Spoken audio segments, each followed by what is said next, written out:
कार्यक्रम के प्रायोजक हैं डॉक्टर संजीव कुमार गोधा, श्रुत प्रभावना ट्रस्ट। संयम प्रकाश नाम का ये ग्रंथ है।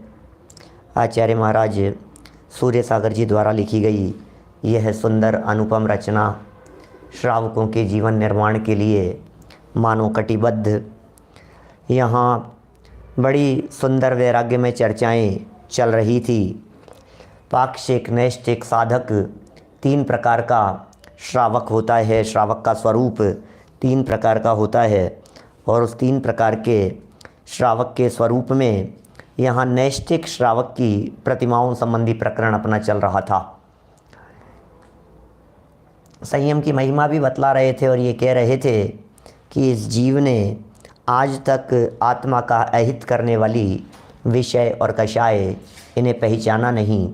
आत्मा का अहित करने वाली विषय और कषाय इन्हें जाना नहीं और यही कारण है कि देखा देखी संयम धारण कर लेता है और फिर संयम छूट जाता है। जब संयम छूट जाता है तो फिर ये जीव रोता रहता है, दुखी होता रहता है, माने खेद खिन्न होता रहता है। मारीची का एग्जाम्पल दिया कि मारीची ने भी इसी तरह से संयम लिया था और फिर वो भ्रष्ट हो गया और भ्रष्ट होकर के बहुत लंबे काल तक, वास्तव में यहाँ जो अनंत शब्द दिया है भाववाची लगा लो, कालवाची नहीं लगा करके, ये बहुत लंबा काल है। कब तक रुलता रहेगा, कब तक भटकता रहेगा, कब तक संसार परिभ्रमण करता रहेगा। तो इस तरह से यदि आप उस बात को लगाते हैं तो फिर वो चीज़ यथार्थ रीति से घटित हो जाती है। संयम त्याग नहीं करो कभी भी, बड़ा सुंदर छंद पड़ा था और आज हम यहाँ चर्चा शुरू कर रहे हैं आगे 11 प्रतिमाओं से।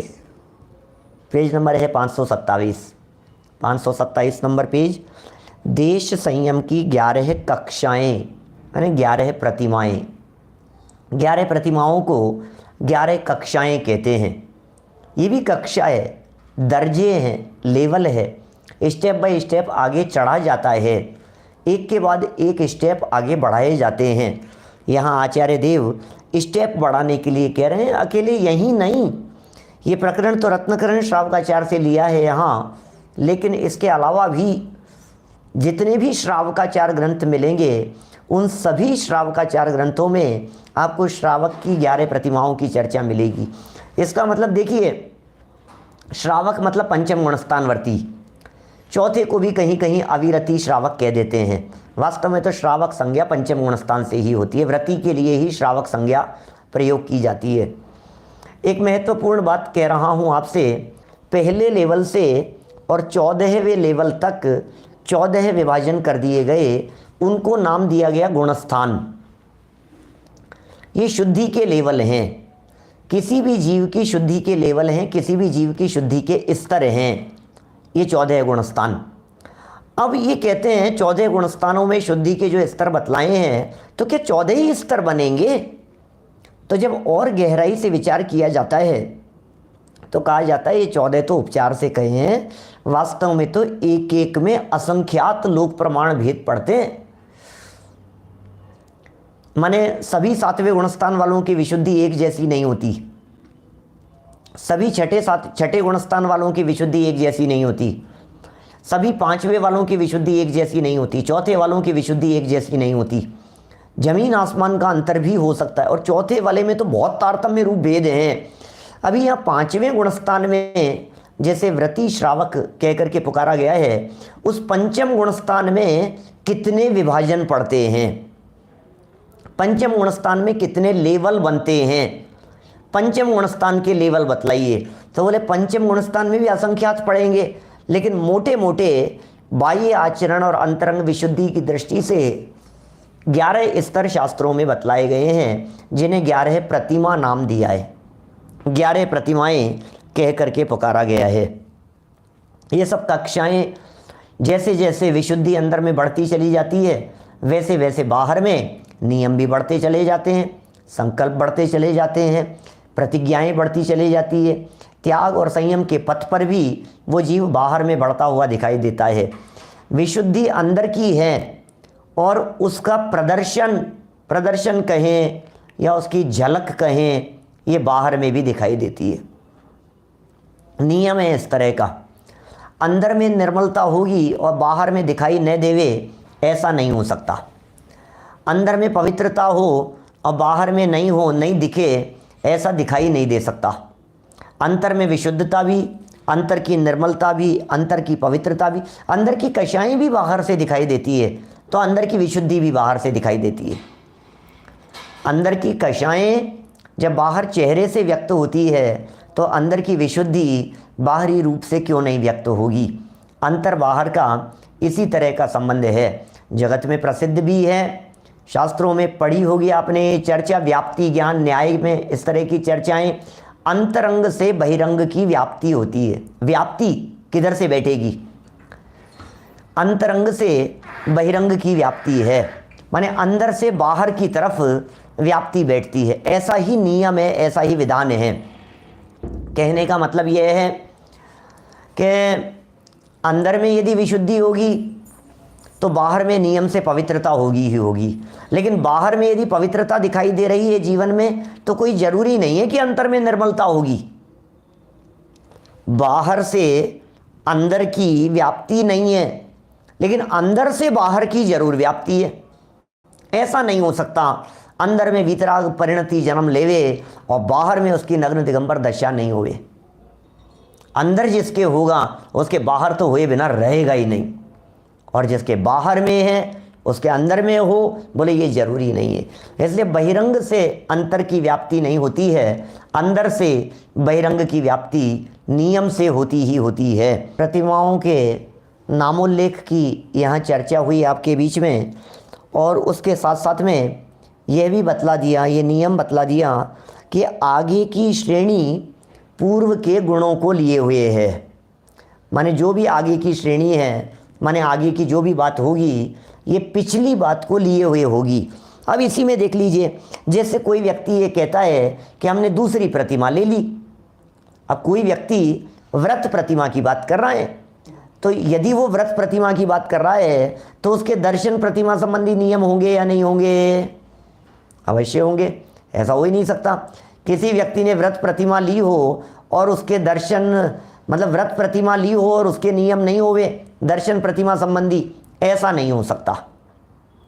किसी व्यक्ति ने कोई कहे साहब मैंने ब्रह्मचर्य ले लिया, ब्रह्मचर्य ले लिया, तो ब्रह्मचर्य कौन सी प्रतिमा का नाम है? कि ब्रह्मचर्य तो 7वीं प्रतिमा का नाम है। अब 7वीं प्रतिमा का नाम यदि ब्रह्मचर्य है तो उसने अणुव्रत लिए होंगे कि नहीं होंगे? कि ऐसा हो ही नहीं सकता। अणुव्रतों के बिना उसके जीवन कैसे चलेगा? क्योंकि अणुव्रत तो कंपलसरी है, बिना अणुव्रत के पार पड़ ही नहीं सकती है। माने जब तक उसके अणुव्रत नहीं होंगे तब तक वो जीव आगे कैसे बढ़ेगा? ये सब बातें गहराई से विचार करने की है। हम कह तो देते हैं कि साहब हम तो ब्रह्मचारी, ये कौन है साहब? अरे ये ब्रह्मचारी हैं साहब, अरे साहब ये त्यागी व्रती हैं, ये ब्रह्मचारी हैं। अरे कहाँ त्यागी व्रती, कैसी बात कर रहे हो आप? यदि ये ब्रह्मचारी हैं, इन्होंने दिग्व्रत ले रखा है या नहीं? इन्होंने देश व्रत ले रखा है या नहीं? इनके अणुव्रत है या नहीं? क्योंकि इनके बिना 7वीं प्रतिमा में कैसे पहुंचेंगे? तो कितने सुंदर बात है। अब इसी नियम को आधार बना करके एक बहुत महत्वपूर्ण बात, इसी नियम को आधार बना करके आचार्यों ने इस तरह की बात कही है कि जब हम बात करते हैं उद्दिष्ट त्याग प्रतिमा की तो पुरानी बातें सारी लागू होती है। अभी जब मुनिराजों के 28 मूल गुणों की चर्चा चलती है, वो आगे का लेवल है, तो पिछले सारे नियम लागू होंगे कि नहीं होंगे उनके जीवन में? यदि उसी नियम को एक स्टेप आगे बढ़ा लिया गया है तो फिर पिछला नियम लागू नहीं होगा।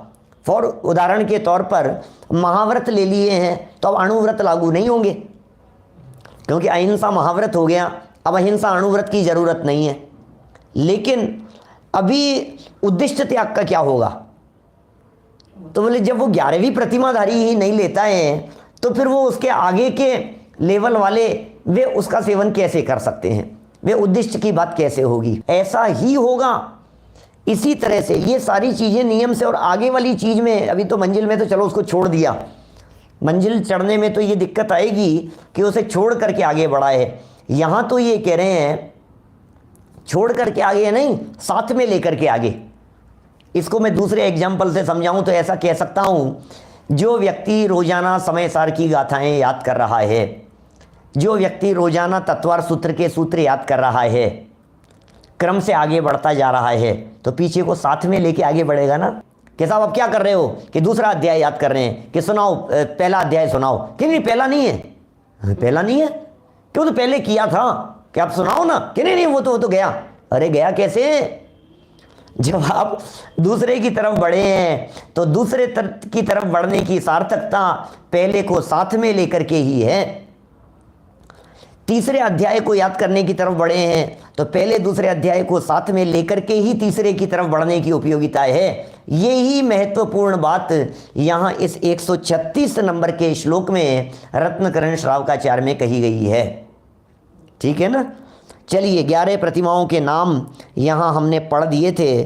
थोड़ा थोड़ा सा देखने पर स्वरूप भी ख्याल में आता है। जैसे दर्शन प्रतिमा में दार्शनिक श्रावक जैसी स्थिति है। फिर व्रत प्रतिमा में 12 व्रतों की बात होगी। सामायिक प्रतिमा में नियम पूर्वक सामायिक करने की बात होगी। प्रोषद प्रतिमा में प्रोषद नियम, प्रोषदोपवास का नियम लेंगे। प्रोषदोपवास का मतलब अष्टमी और चतुर्दशी के दिन तो उपवास, और एक दिन पहले और उसके नेक्स्ट डे एकासन, मतलब 48 घंटे का उपवास होता है प्रोषदोपवास में। और उसमें भी बराबर विधि पूर्वक जब किया जाता है, तो जैसे मान लीजिए सप्तमी के दिन यदि दोपहर में 1 बजे भोजन किया है तो उसके बाद उपवास चालू हो गया, अष्टमी को भोजन नहीं किया। अब नवमी के दिन वो 1 बजे बाद में भोजन ग्रहण करेगा, ये प्रोषदोपवास कहलाता है।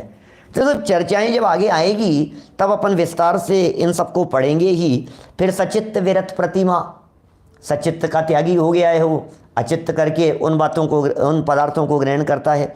रात्रि भुक्ति त्याग प्रतिमा, रात्रि के में 4 प्रकार के आहारों का मन वचन काय कृत कार्य अनुमोदना से वो त्याग करता है, रात्रि भुक्ति त्याग है। इसे कहीं कहीं दिवा मैथुन त्याग भी कहा है, दिन में भोग आदि का त्याग। फिर ब्रह्मचर्य प्रतिमा में ब्रह्मचर्य की बात है। आरंभ त्याग प्रतिमाओं में आरंभ के साथ में जुड़ता नहीं है, आरंभ में नहीं लगा रहता है। परिग्रह त्याग प्रतिमाओं में परिग्रह संबंधी सब उसके संकल्प विकल्प छूट जाते हैं। अब तो उसने अनुमति देना भी बंद कर दिया, अनुमति त्याग। और उद्दिष्ट त्याग में अब तो अपने निमित्त से बने हुए भोजन को भी नहीं लेता। उद्दिष्ट त्याग बोले मेरे लिए तुम इतना आरंभ करो, ये मुझे नहीं जचता है, तुम तुम्हारे लिए करो, जो बनेगा उसमें से मैं खा लूँगा। तुम मेरे निमित्त से इतना झमेला फैलाया है तुमने, नहीं मेरे लिए मत करो ये, क्योंकि आरंभ में हिंसा तो है ही ना। वहाँ आरंभ जनित हिंसा तुम मेरे निमित्त से कर रहे हो, तो कहीं ना कहीं मैं भी तो उसका भागीदार बनूंगा कि नहीं। ये सब विषय भोगादिक की किसी भी तरह की इस तरह की अनुमति आगे आगे सब आएंगी, सब चर्चाएं करेंगे अपन। इस प्रकार 11 श्रेणियां हैं जो नाम मात्र से अपने को मोटी मोटी पकड़ में आ रही थी। 528 नंबर पेज पर देखिए आगे, प्रतिमाधारियों के 3 भेद। बोले इन प्रतिमाओं के धारण करने वाले श्रावकों के जगन्य, मध्यम और उत्तम 3 भेद हैं। प्रतिमाधारी जीवों के जगन्य प्रतिमाधारी, मध्यम से और उत्तम से। पहले भी आपको बतलाए हैं, कल परसों भी आपके बीच में हमने चर्चा की है इसके बारे में। जगन्य कौन होगा, जगन्य प्रतिमाधारी कौन होगा, तो बोले पहली जगन्य में तो प्रथम प्रतिमा से लेकर 6ठी प्रतिमा तक के नैष्टिक श्रावकों को जगन्य कहते हैं। ये जगन्य हैं, जगन्य नैष्टिक श्रावक हैं, जगन्य प्रतिमाधारी श्रावक हैं। मैंने कम से कम 6 तो ली इसने, 6 प्रतिमाएं ले रखी है। फिर दूसरा, मध्यम में सप्तम प्रतिमा से नवम प्रतिमा तक ब्रह्मचारी होते हैं। ध्यान है कल कही थी बात, 7वीं 8वीं 9वीं प्रतिमा वाला, पहली से 6ठी वाला जगन्य, 7वीं 8वीं 9वीं वाला मध्यम, और उत्तम में कौन, 10वीं और 11वीं प्रतिमाधारी साधक श्रावक कहे जाते हैं। वह प्रथम प्रतिमा को उसको पाक्षिक श्रावक के रूप में लेते हैं उसको। कई जगह पर, कई स्थानों पर इस तरह के बंटवारे हैं अलग अलग तरह से। वास्तव में तो उसको नामकरण क्या किया गया है ये अलग मैटर है, ठीक है ना। जिसने दूसरी तीसरी चौथी ले रखी हो तो उसी में शामिल है वो जगन्य में ही। पहली प्रतिमा वाला भी जगन्य है, दूसरी वाला भी जगन्य है, तीसरी वाला भी जगन्य है, छठी प्रतिमा तक वो जगन्य नैष्ठिक श्रावक कहलाएंगे। सातवीं आठवीं नौवीं वाले ये ब्रह्मचारी हो गए, है ना, ये मध्यम वाले कहलाएंगे और उत्तम वाले कहलाएंगे 10वीं 11वीं प्रतिमाधारी जो श्रावक हैं, है ना। चलिए जगन्य नैष्ठिक श्रावक के भेद बतलाते हैं। अब जगन्य में कौन थे? 1 से 6 तक वो जगन्य थे। अब उस जगन्य में भी 3 कर दो, उत्तम मध्यम जगन्य, तो 6 में 2 2 बांट दो। ये लिख रहे हैं प्रथम और द्वितीय प्रतिमाधारी जगन्य नैष्ठिक, तीसरी तृतीय प्रतिमा और चतुर्थ प्रतिमाधारी मध्यम नैष्ठिक, पंचम प्रतिमा और छठी प्रतिमाधारी उत्तम नैष्ठिक। लो जगन्य में भी अपन ने 2 2 और बांट दिए तो उत्तम मध्यम जगन्य कर दिए। फिर मध्यम में बोले मध्यम के अंदर भी 3 भेद कर दो, कर सकते हैं ऐसे। बोले मध्यम में कैसे 3 भेद कर सकते हैं? तो फिर इन्होंने कहा सप्तम प्रतिमा, क्योंकि मध्यम वाले कौन थे? 7वीं 8वीं 9वीं वाले। अब उसमें भी जगन्य मध्यम उत्तम कर दो तो 7वीं वाले 8वीं वाले और 9वीं वाले, ऐसे हो जाएगा। मतलब सरल है, मतलब कठिन नहीं है। ये तो बंटवारे वाली बात है, किस किस तरह से अपन ने बांट दिया। बोले साहब ये मध्यम वाले हैं, ये मध्यम नैष्ठिक श्रावक हैं, तो बोले मध्यम वालों के अंदर भी लेवल उनका कम है कि ज़्यादा है कि और ज़्यादा है, जैसे और बांट दो उनको। तो सप्तम प्रतिमाधारी जगन्य ब्रह्मचारी हैं, अष्टम प्रतिमाधारी मध्यम ब्रह्मचारी होता है और नवम प्रतिमाधारी उत्तम ब्रह्मचारी होता है, ठीक है। अब और उत्तम, अब जो लास्ट भेद जो था उत्तम प्रतिमाओं का, उत्तम श्रावक का, जैसे साधक कह करके पुकारा गया था, उसके भी फिर 3 भेद कर दो। कैसे? वही 11वीं प्रतिमाधारी क्षुल्लक क्षुल्लिका ये मध्यम श्रावक है, 10वीं प्रतिमाधारी तो जगन्य हो जाएगा भाई। 10वीं और 11वीं 2 ही है ना, अब 2 के 3 करने हैं तो 11वीं में से 2 बांट देंगे, 10वीं वाले तो जगन्य हो जाएंगे। अब 11वीं प्रतिमाधारी में ये कह दिया क्षुल्लक क्षुल्लिका हैं ये मध्यम हैं, और 11वीं प्रतिमाधारी जो एलक हैं वो उत्तम साधक होते हैं। इन 11वीं प्रतिमाधारी एलक की आर्य संज्ञा है, क्योंकि शूद्र एलक पद धारण नहीं कर सकता। इसका मतलब शूद्र यदि कोई भाव में किसी ने जन्म लिया है, एक शूद्र भाव तो क्या कहेंगे, लेकिन वो शूद्र कुल में यदि किसी का जन्म हुआ है तो वो जीव भी चौथे गुणस्थानवर्ती हो सकता है, पंचम गुणस्थानवर्ती हो सकता है, प्रतिमाधारी हो सकता है। वो शूद्र क्षुल्लक अवस्था तक 11वीं प्रतिमाधारी भी हो सकता है, लेकिन एलक पद वो अंगीकार नहीं कर पाएगा, नहीं कर सकता। ऐसा हम बाउंडेशन थोड़ी ना लगा रहे हैं, ये बनाने वाला कौन? हम तो बताने वाले हैं। जिनवाणी में बातें बताई गई हैं, जिनवाणी में नियम बताए गए हैं, माने उसकी विशुद्धि अंदर में उससे ज़्यादा होगी ही नहीं कि वो एलक अवस्था को धारण कर सके। उसकी आंतरिक विशुद्धि इतनी ही हो पाएगी कि वो बस क्षुल्लक अवस्था तक पहुंच सके, ऐसा स्वरूप ही है इस तरह का। क्षुल्लक और एलक में कई फर्क हैं, कई अंतर हैं। प्रकरण आएगा तब अपन विस्तार से चर्चा करेंगे। जो एलक होते हैं वे तो एक लंगोटी के धारक होते हैं, और जो क्षुल्लक होते हैं वे दुपट्टा भी साथ में रखते हैं, द्विवस्त्र रखते हैं। चलिए खैर, ये तो इनके बंटवारे किए, लेवल की अपेक्षा से बहुत सारे बंटवारे यहाँ किए हैं। अब प्रथम प्रतिमा का विवेचन यहाँ से प्रारंभ कर रहे हैं, जिसमें हिंसा अहिंसा की चर्चा कुछ खुल करके होगी, 5 पापों की चर्चा खुल करके होगी, और थोड़ा गहराई से माने अपने जीवन में भी भले ही आप इन प्रकरणों को पढ़ करके ऐसा देखें, और साहब ये तो प्रतिमाधारी पालन करता है साहब, और ये तो प्रतिमाधारी पालन करता है। अरे तो प्रैक्टिस के तौर पर हम नहीं कर सकते हैं क्या? हम प्रैक्टिस के तौर पर हम पालन नहीं कर सकते हैं क्या इन बातों का? जरूर कर सकते हैं, उसमें क्या दिक्कत है? देखिए, प्रथम प्रतिमा का विवेचन जगन्य नैष्ठिक का स्वरूप कहते हैं। हिंसा सत्यस्ते याद ब्रह्म परिग्रहाच बादर भेदात प्राणातिपात विरत सहातिचारैर्दार्शनिको भवेत्। स्थूल हिंसा, सत्य असत्य, स्थूल रूप से हिंसा, असत्य, चोरी, कुशील और परिग्रह, इन सब के साथ में स्थूल लगाना। स्थूल हिंसा, स्थूल असत्य, स्थूल चोरी, स्थूल कुशील, स्थूल परिग्रह, इनके त्याग से दार्शनिक प्रतिमाधारी नैष्ठिक है।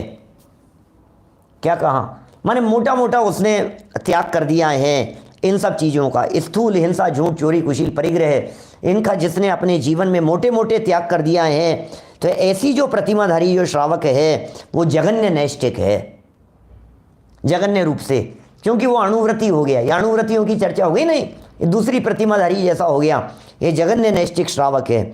यहाँ पर बादर जीवों की हिंसा का, अतिचारों को भी बचाकर त्याग करना आवश्यक है, तब जाकर के होगा ये। माने ये जो बात कर रहे हैं हम जघन्य नैष्ठिक श्रावक की, जो दूसरी प्रतिमाधारी हो गया है, 5 पापों का जिसने त्याग कर दिया है। अरे मोटे मोटे 5 पाप तो छूटे कम से कम।